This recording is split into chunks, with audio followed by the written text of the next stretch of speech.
Hi everyone, welcome back to another scrapbook process video. I hope that I can get through this without my voice going haywire because again, every time I do a process video, it seems like that's what my voice does lately. So thanks for sticking in there with me. I am again using the These Days collection by Coco Vanilla. I will leave a link below to this. Um, this is my second layout, and I'm doing a double page layout again, and I believe I'm following another sketch.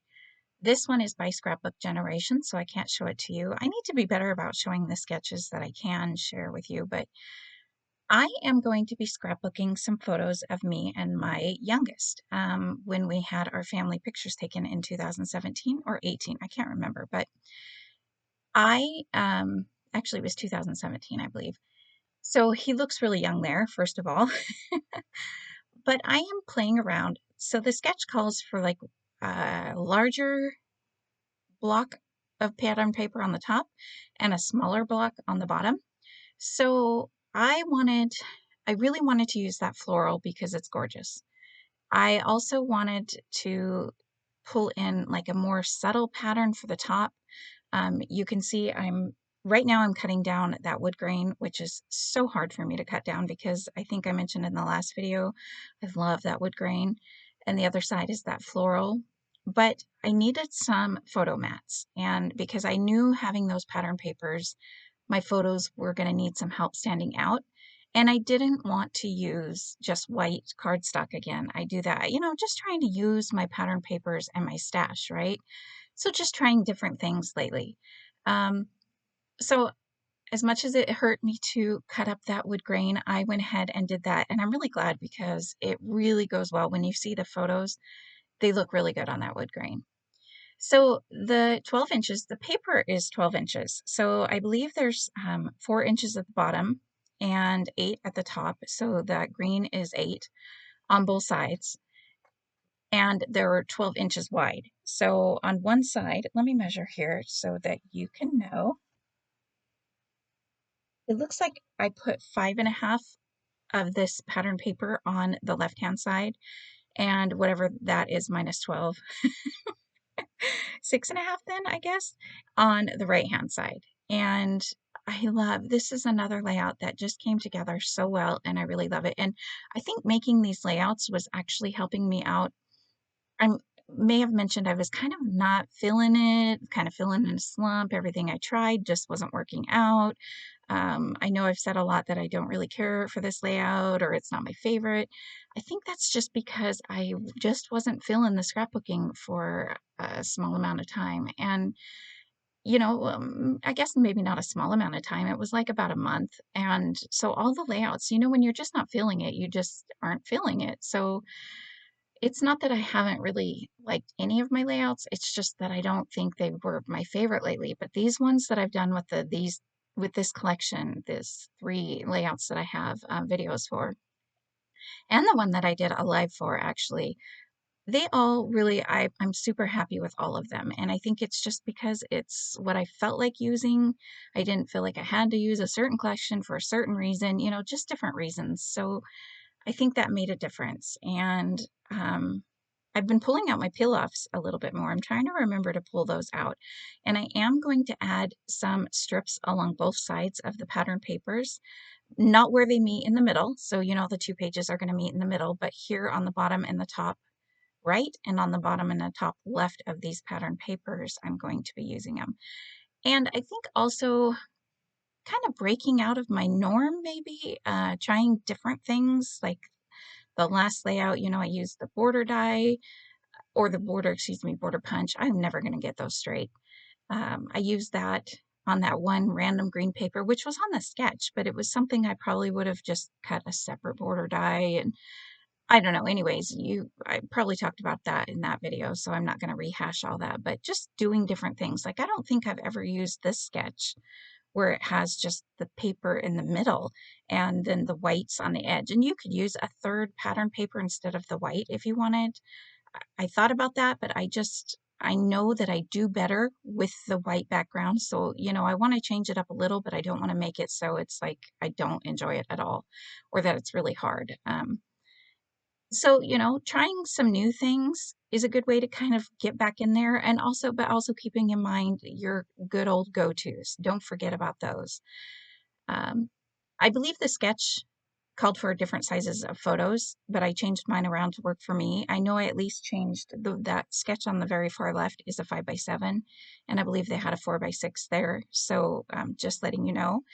And then I have two 4x4s and one 4x6, obviously. So I'm going to put those down on the papers. And I don't remember, it might have called for another photo on the right-hand side, but I just had the 4 photos. And some people might say, a double page seems like a waste for 4 photos, but, first of all, this one is 5x7. But you know what? I love them. I love the way that this layout looks, even with just 4 photos. And I don't think it matters how many, just do what you love. So if you don't want to waste a double page on 4 photos, then by all means, don't do it. If you want to waste, or not waste, I shouldn't call it waste. If you want to use one photo on a double page, by all means, do that as well. So I just kind of wanted to throw that out there. There are some rules in scrapbooking that they suggest you follow, but I want you guys to know that those are not set in stone. You do not have to follow those rules. Do what looks good to you. And I'll talk more about that in the new year, but I just kind of, again, wanted to throw some of that out there in case you are struggling like I was. And with these layouts, I just did whatever I wanted and I didn't care what anybody was going to think and do. And I think being a YouTuber, that can be really hard because you get a lot of suggestions and opinions. And while most of them are super great and loving, you get those few where it makes you feel like, okay, maybe I should do things this way or that way. So I need to remember to do things my way. And a lot of you would probably say, yeah, keep doing what you're doing, right? So I just need to remember that. And, but it does get hard at times because, you want to make everybody happy, right? Who doesn't want to do that? But I decided to play around with the title. These are pictures of me and my son. The title is one thing I think looking at it now, I kind of like wish maybe I have Always Love You. I love that title. I'm totally good with it. The only thing I think is maybe should say, I'll always love you. But again, why should it have to say that? Always love you means the same thing as I'll always love you, right? So I'm going to leave it and I'm not going to go back and fix it. So I'm going to make a cluster. I have my title. It's not glued down right now. It's on the acetate piece that it comes on. And I just cut it to see how I wanted it to sit there. And I know that I want a cluster here next to this photo, kind of under the title.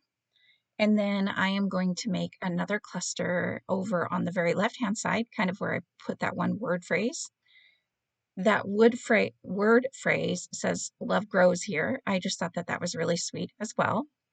And then I'm going to make another cluster up above the 5x7 photo, kind of on the right-hand side. And there's a lot of white space that's left on that right-hand page, but I embrace it and I like the way it looks, and you guys will see how it comes together. And I have to apologize. I've noticed the last couple videos that I was doing editing for, the still shot photos come at the end and then they go really fast and then the video's over and I'll be like right in the middle of saying something. So I'm sorry if I've been cutting my videos kind of short, and I'm going to work on that. So just so you know, trying to be prepared so I know when they're coming up.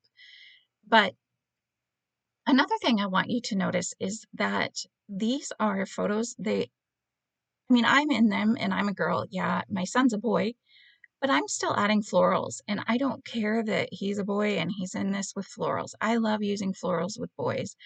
And not only that, but the pictures, he's wearing kind of like a dark blue shirt, and none of the colors are dark blue, but it still goes really well. And I think it might be the background of the photos. I don't really know how or why it works, but to me, it really does. So try different things. Don't think everything has to be super matchy-matchy. On the left-hand side, I have that wood grain, or no, not wood grain, sorry, the stack of books. And I put that on there. I wasn't sure at first that I was going to like it, but I actually really like it there. And there's no books in these photos. Again, it's not matchy-matchy, but the reason I tried the books is because my son, this is my reader. He, since about this age, if not a little younger, he has, well, he's always been a reader, but I mean, he started on chapter books in first grade, and he's like, it's like I can't keep enough books in the house to stop him from reading. So it's a good problem to have, but they worked that they looked really good there. And I thought, you know what, I'm going to add that there because it kind of does represent him.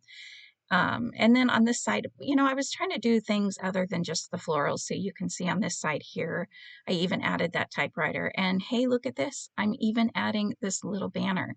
So like I said, there's a lot of white space on this side of the double page, but I'm really going to embrace it. I'm going to add a couple more things on there that will look really good.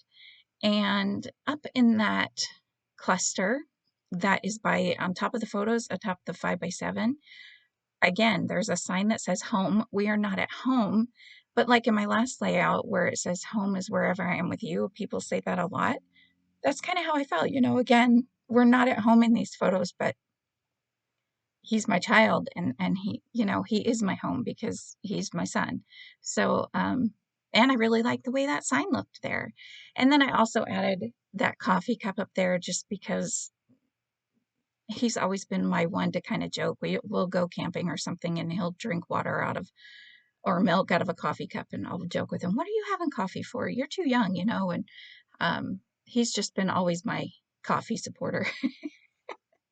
He doesn't drink coffee, but he's my coffee supporter, and he probably someday will drink coffee. Um, so again, it doesn't go with anything in the photos, but it kind of, in a way, represents some of the things that are in the photos. So think about things like that when you're putting things on layouts, even if it's not showing in the photo. You know, a video game controller, I could probably add one of those to this layout, although really I don't think it would match very well at all, but just because it represents somebody in the photo. So there's some tips and tricks. I hope those are at least somewhat helpful. This time in each cluster, I did add a puffy sticker butterfly. Another thing I love, what don't I love about the Cocoa Vanilla? I love their collections. I know I mention that all the time, but I did add the puffy sticker butterfly in each cluster.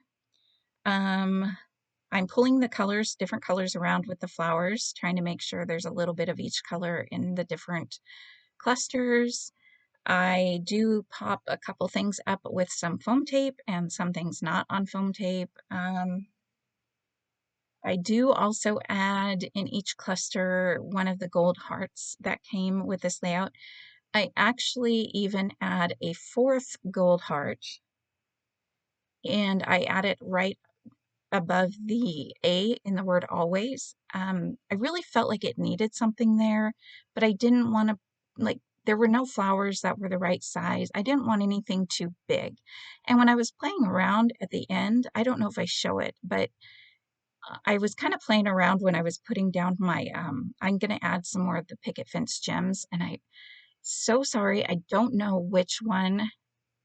So the picket fence gems come in those little white containers with the little lid that pops up. They're almost like makeup compact containers.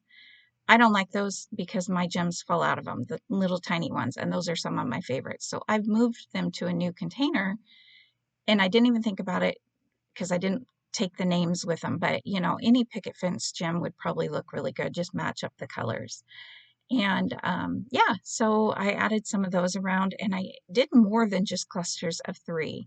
And also, I think I added a few of the hearts that were the clear stickers. I added those kind of flowing off on the right hand side into all of that white space, that white cardstock. You might see me doing that here.